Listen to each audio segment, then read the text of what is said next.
Hi everyone, welcome to our September Market Outlook video. August was a busy month for markets. We saw sell-offs, we saw more indications of slowing economic growth.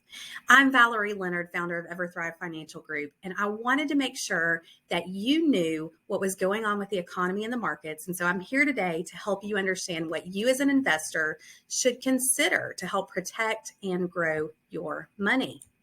At the end of August, the S&P 500 dropped about 4%. We saw the Dow Jones down about 3.7%, and then the NASDAQ was down about 4.5%.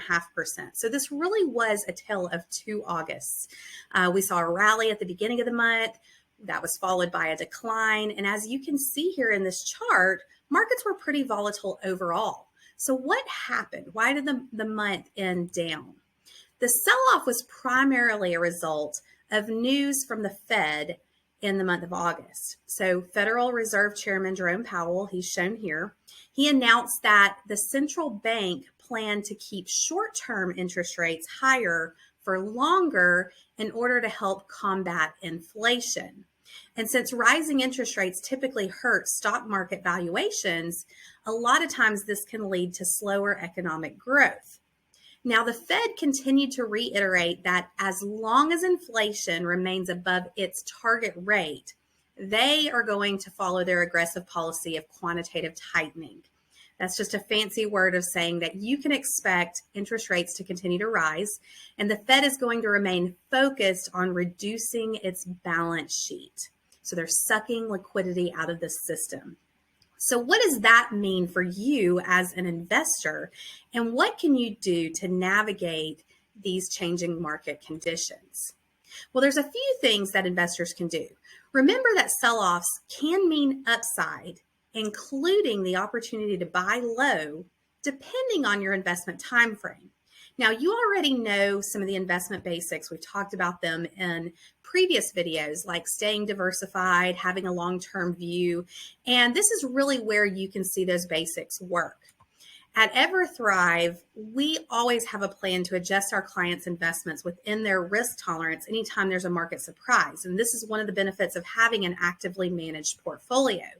For those of you that may have money in a 401k plan where we don't have discretionary management authority and you've got to make changes on your own, this is a great time to contact us to review your accounts and determine whether changes should be made, because it might be that the timing is right to do so.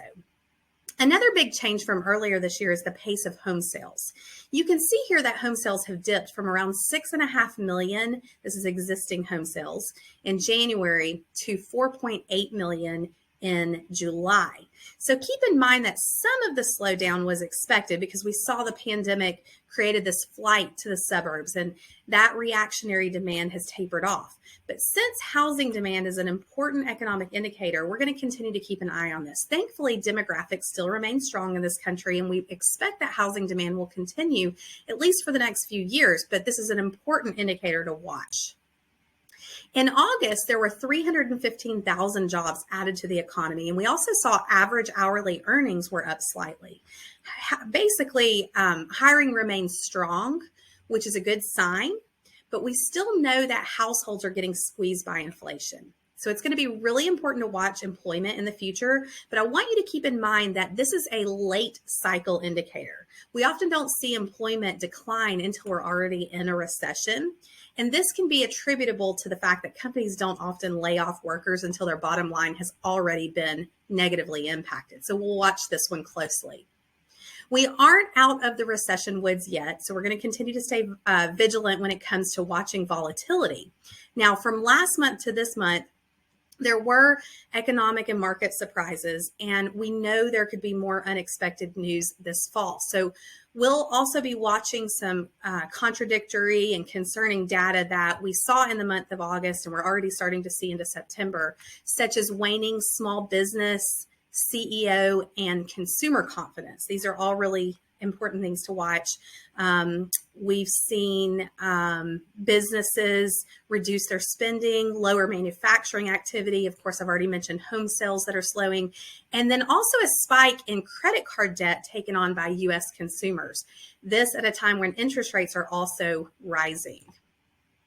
I wanted to mention that there are generally always opportunities in the market, like I mentioned earlier, even when things don't seem so great. So for instance, you may keep hearing about the inverted yield curve. Okay, so this chart from BlackRock shows how various sectors have performed going back to 1989 when the yield curve has inverted like it has now. So some sectors do poorly, others fare all right. So an example is technology.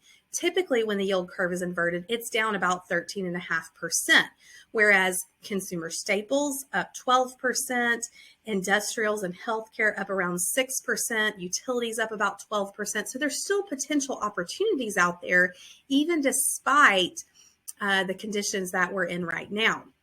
And additionally, you may be interested to hear that going back to 1929, the stock market generally performs well 1 year after a recession. So on average, the market was higher by about 24.5% 1 year later and 14.7% 3 years later. So this just reiterates the importance of not allowing your emotions to dictate your investment decisions. Time in the market is very, very important.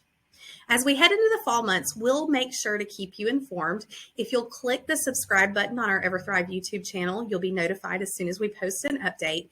And it may indeed be a bumpy fall, but we are always here for any questions you may have. So feel free to reach out to us for any reason. Thanks again for joining us here, and we will see you again next month.